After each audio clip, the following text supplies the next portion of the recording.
ಇದು ಸಿಲಿಂಡರ್ ಆಗಿರಬಹುದು ಅಥವಾ ಬೇರೆ ಏನೇ ಆಗಿರಬಹುದು. ಈಗ ಸಿಲಿಂಡರ್ ವಿಷಯಕ್ಕೆ ಬರೋದಾದ್ರೆ ಅದಕ್ಕೂ ಒಂದು ಎಕ್ಸ್ಪೈರಿ ಡೇಟ್ ಅಂತ ಇರುತ್ತೆ.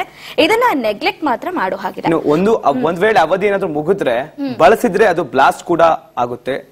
ಹೀಗಾಗಿ ಸಿಲಿಂಡರ್ ನ ಎಕ್ಸ್ಪೈರಿ ಡೇಟ್ ನಮಗೆ ಗೊತ್ತಾಗುತ್ತೆ. ಹೆಂಗ್ ಗೊತ್ತಾಗುತ್ತೆ? ಈ ಸ್ಟೋರಿ ನೋಡಿದ್ರೆ ಗೊತ್ತಾಗುತ್ತೆ.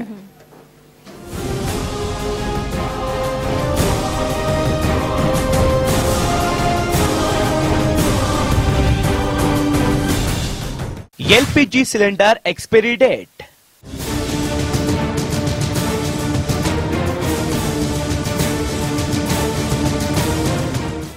ಮಾರ್ಕೆಟ್ನಲ್ಲಿ ಸಿಗೋ ಎಲ್ಲಾ ಉತ್ಪನ್ನಗಳಿಗೂ ಒಂದು ಎಕ್ಸ್ಪೈರಿ ಡೇಟ್ ಇರುತ್ತೆ ಅನ್ನೋದು ನಿಮಗೆ ಗೊತ್ತು.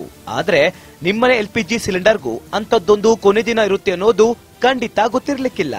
ಒಂದೊಂದ್ಸಲ ಸಾರ್ವಜನಿಕ ತೈಲ ಮತ್ತು ನೈಸರ್ಗಿಕ ಅನಿಲ ಕಂಪನಿಗಳು ಹಾಗೂ ಎಲ್ಪಿಜಿ ಸಿಲಿಂಡರ್ ವಿತರಣಾ ಸಂಸ್ಥೆಗಳು ಅಚಾತುರ್ಯದಿಂದ ಅವಧಿ ಮುಗಿದ ಸಿಲಿಂಡರ್ಗಳಲ್ಲೇ ಅನಿಲ ತುಂಬಿ ಗ್ರಾಹಕರಿಗೆ ಪೂರೈಕೆ ಮಾಡುತ್ತವೆ.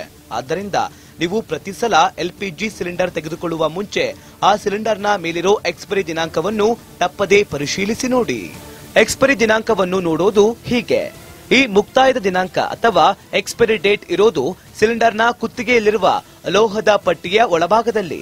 ಇಲ್ಲಿ ನೀವು ಎ, ಬಿ, ಸಿ ಅಥವಾ ಡಿ ವರ್ಣಮಾಲೆಯ ಜೊತೆಗೆ 2 ಅಂಕಿಯ ಸಂಖ್ಯೆಯನ್ನು ನೋಡುತ್ತೀರಿ. ಎ ಅಂದರೆ ಜನವರಿಯಿಂದ ಮಾರ್ಚ್ನ ಮೊದಲನೇ ತ್ರೈಮಾಸಿಕ, ಬಿ ಅಂದರೆ ಏಪ್ರಿಲ್ನಿಂದ ಜೂನ್ವರೆಗೆ, ಸಿ ಅಂದರೆ ಜುಲೈನಿಂದ ಸೆಪ್ಟೆಂಬರ್ ವರೆಗೆ ಮತ್ತು ಡಿ ಅಂದರೆ ಅಕ್ಟೋಬರ್ನಿಂದ ಡಿಸೆಂಬರ್ ವರೆಗೆ. ಇವುಗಳ ಜೊತೆಗಿರುವ 2 ಅಂಕಿಯ ಸಂಖ್ಯೆ ಸಿಲಿಂಡರ್ನ ಅವಧಿ ಮುಗಿಯುವ ವರ್ಷವನ್ನ ಸೂಚಿಸುತ್ತದೆ. ಉದಾಹರಣೆಗೆ ಇದನ್ನ ನೋಡಿ. ಇಲ್ಲಿ ಸಿಲಿಂಡರ್ನ ಮುಕ್ತಾಯದ ದಿನಾಂಕ B13 ಅಂತಿದೆ.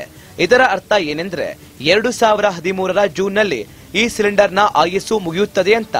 ಈ ಸಿಲಿಂಡರ್ ಅನ್ನ 2013ರ ಜೂನ್ ನಂತರ ಸರಬರಾಜು ಮಾಡುವ ಹಾಗೆ ಇಲ್ಲ. ಒಂದು ವೇಳೆ ನಿಮಗೆ ಇಂಥ ಅವಧಿ ಮುಗಿದ ಸಿಲಿಂಡರ್ ಅನ್ನ ಸರಬರಾಜು ಮಾಡಿದ್ರೆ ನೀವು ಆ ಸಿಲಿಂಡರ್ ಅನ್ನ ಹಿಂದಿರುಗಿಸಿ ಈ ಟೋಲ್ ಫ್ರೀ ದೂರವಾಣಿ 1967 ಅಥವಾ 1800-425-9339ಕ್ಕೆ ಕರೆ ಮಾಡಿ ದೂರನ್ನ ನೀಡಬಹುದು. ಈ ನಂಬರುಗಳನ್ನ ದಾಖಲಿಸಿ ಇಟ್ಟುಕೊಂಡು ಇನ್ಮುಂದೆ ಸಿಲಿಂಡರ್ ಪಡೆಯುವಾಗ ತಪ್ಪದೇ ಎಕ್ಸ್ಪೈರಿ ಡೇಟ್ ನೋಡಿ.